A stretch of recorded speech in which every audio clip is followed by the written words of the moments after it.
Assalamualaikum warahmatullahi wabarakatuh. Perkenalkan, nama saya Yonika, saya dari SDN 5 Ketapang. Saya salah satu guru pengajar di sana, mengampu di kelas 5.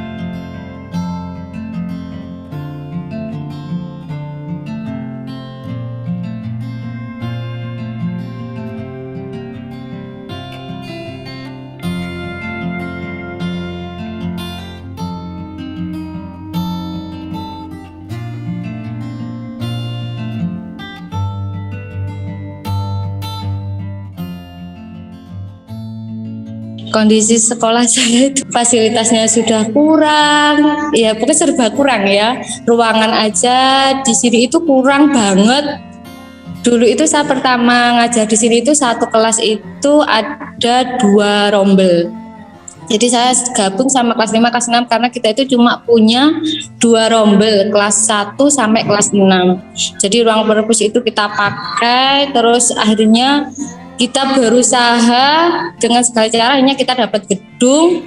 Kalau untuk pembelajarannya karena kita anaknya sedikit, satu kelas itu paling banyak itu 6 di sini itu, Mas.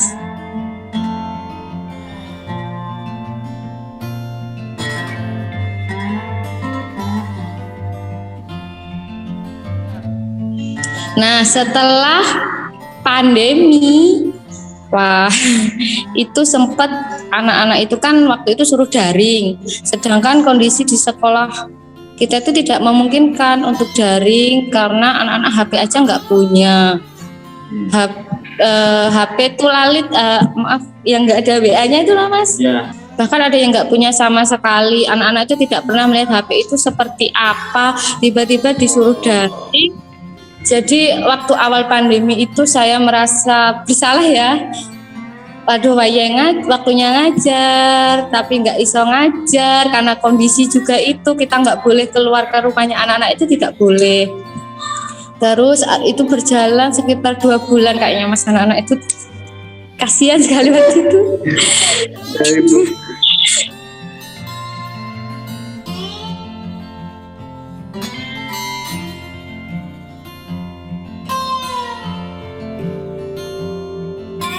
Ya, terus setelah itu akhirnya kepala sekolah berinisiatif, apa yuk kita luring, kita pakai baju bebas tanpa pakai baju dinas, kita mencoba luring dari rumah ke rumah itu gantian 1 minggu itu 4 kali.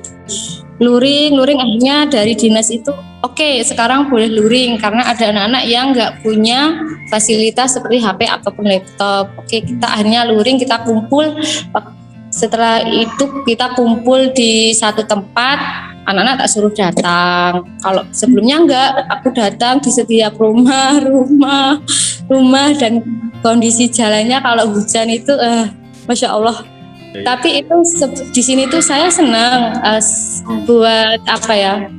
Semangat saya juga, tantangan juga bagaimana caranya anak didik saya itu bisa mendapatkan haknya sama dengan anak-anak yang di bawah.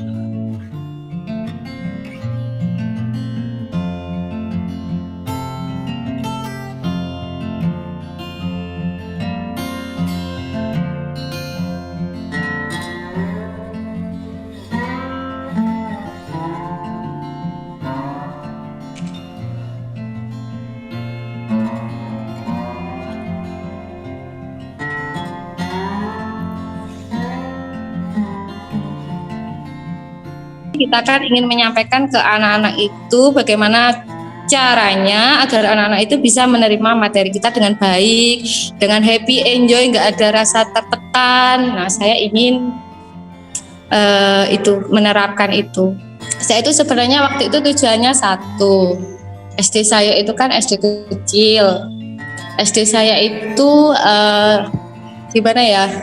Kalau SD kecil itu selalu dipandang paling juga ngajarnya gitu-gitu aja, gurunya gitu-gitu aja. Nah, saya ingin menunjukkan bahwa SDM di SD kecil itu pun juga sama dengan SDM yang di SD besar, terus anak-anaknya juga itu juga layak mendapatkan hal yang sama dengan yang di bawah, itu tujuannya.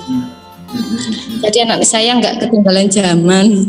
Pesan-pesannya untuk pendidik yang ada di daerah mungkin terpencil, jauh dari kota, fasilitas terbatas. Yuk kita gunakan ide-ide terbaik kita jangan mudah menyerah dengan keadaan, kita harus banyak belajar bisa dari mana saja, kapan saja, untuk menjadikan anak didik kita menjadi lebih maju lagi.